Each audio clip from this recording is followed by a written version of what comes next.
Olá, amigos aprendizes do Evangelho. Nesse capítulo 25, nós continuamos a acompanhar os efeitos da prece realizada pela Ismália no capítulo passado.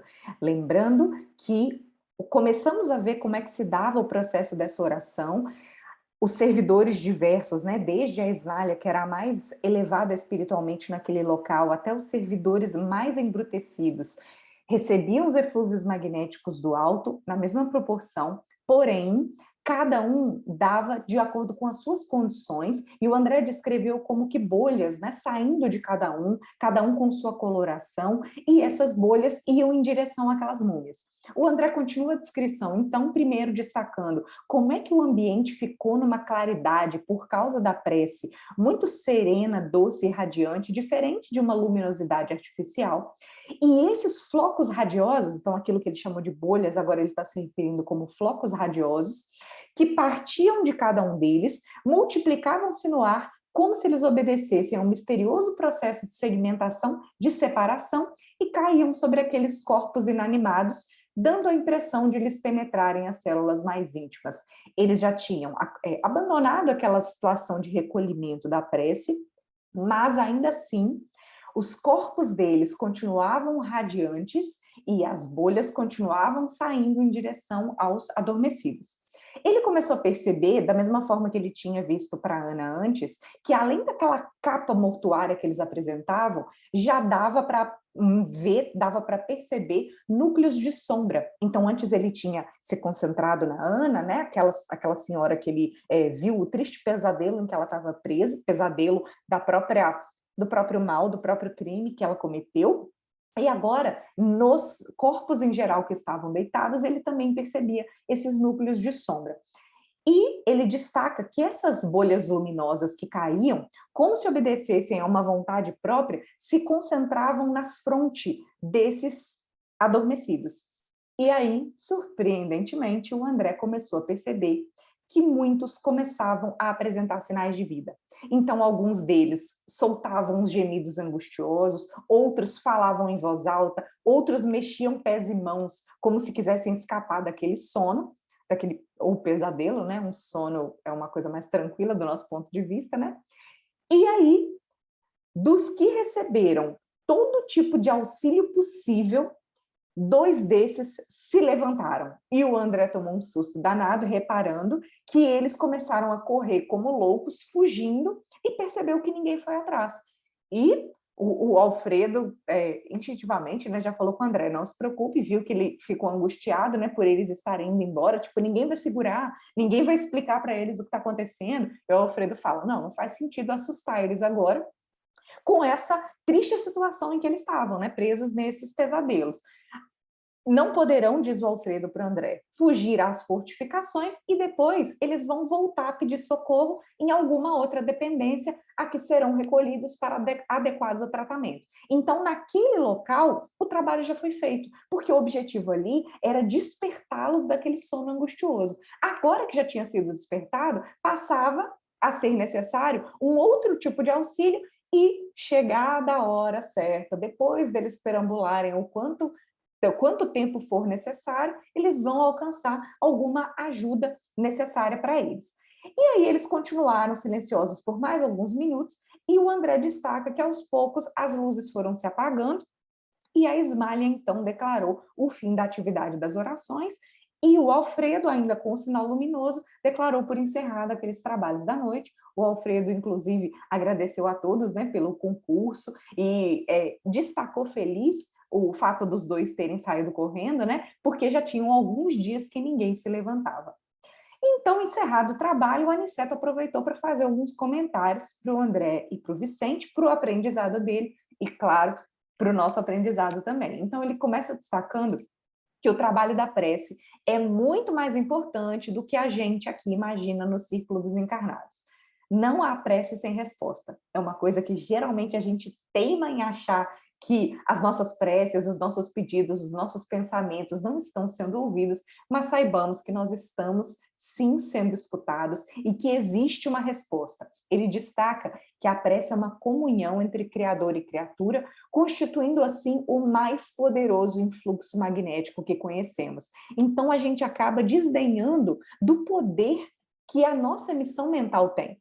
E por que a gente precisa prestar muita atenção nisso? Porque ele destaca que também a rogativa maléfica tem um poder enorme de influenciação, que é a questão do nosso pensamento, da nossa sintonia. Se nós direcionamos energia para alguma coisa, se nós pensamos, seja o bem ou seja o mal, nós vamos sintonizar com aqueles que pensam iguais a nós. Importante destacar, porém, para a gente focar no lado bom, né? Que toda prece impessoal dirigida às forças supremas do bem, delas recebe resposta imediata em nome de Deus. É bom destacar isso, que assim, não importa para quem que a gente pede, não importa se a gente fala o nome de Deus, de Jesus, da espiritualidade amiga, de Bezerra de Menezes, né, como espíritas costumam falar, ou santos, como na Igreja Católica, ou anjo da guarda, ou mentor individual, não faz diferença para quem a gente dirige a vibração. Vibração de amor é vibração de amor, e a nossa comunhão com o Criador é estabelecida, e a nossa prece tem resposta. É claro que a gente ainda não compreende o formato que essa resposta vem. Então, o Aniceto continua comentando.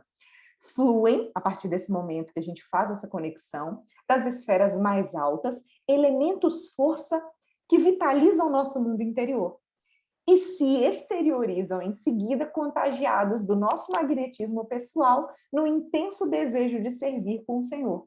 Lembrando, destacando também, o poder que nós temos de fazer intercessão para com os outros. Então, a gente recebe do alto toda a energia possível que eles podem nos enviar e depende de nós, depende da nossa capacidade conseguir repassar essas energias e auxiliar os semelhantes. E para materializar melhor o pensamento, diz o André, o Aniceto continua destacando. Vocês viram, falando o Aniceto, que caíram sobre nós os elementos a que eu me referi e observaram a exteriorização. Concedeu-nos o Altíssimo, Deus, a força de auxiliar em porções iguais para todos, mas nós a espalhamos de acordo com a nossa possibilidade e coloração individuais. Então, esse é um reforço do que a gente já tinha aprendido no capítulo anterior, que o André destacou isso muito bem.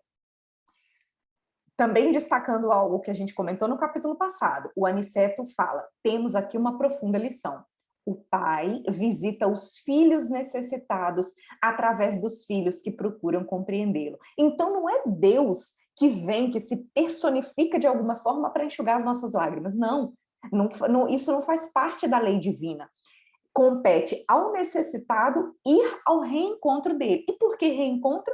Porque a gente sofre pela desconexão que a gente cria com a lei divina. Se nós nunca nos desviássemos do caminho, nós não estaríamos em sofrimento, porque a gente sempre teria uma conexão perfeita com o Criador. Só que não é assim que é a nossa caminhada, né? Então, cabe a nós resgatarmos os nossos erros e nos reconectarmos, nos encaminharmos até ele e contando com o auxílio daqueles que já estão dando passos mais seguros. E nós podemos ser esses que já estamos dando passos mais seguros, que já temos condições de auxiliar os nossos irmãos. Reforçando, ainda que nos demoremos em lágrimas e nas aflições, jamais permanecemos ao desamparo. Apenas devemos salientar que as respostas de Deus vão sendo maiores e mais diretas à medida que se intensifique o nosso merecimento. Então, não nos esqueçamos de levantar a bunda da cadeira e fazermos a nossa parte para que a gente efetivamente consiga sentir essa energia, esse efeito da prece no nosso dia a dia. Sentir de verdade, porque ele já está presente. Por último, uma lição não menos importante. O Aniceto destaca: já que vocês estão aqui nesse serviço auxiliador, já que vocês iniciaram esse trabalho de cooperação fraternal, não esqueçam dessa lição.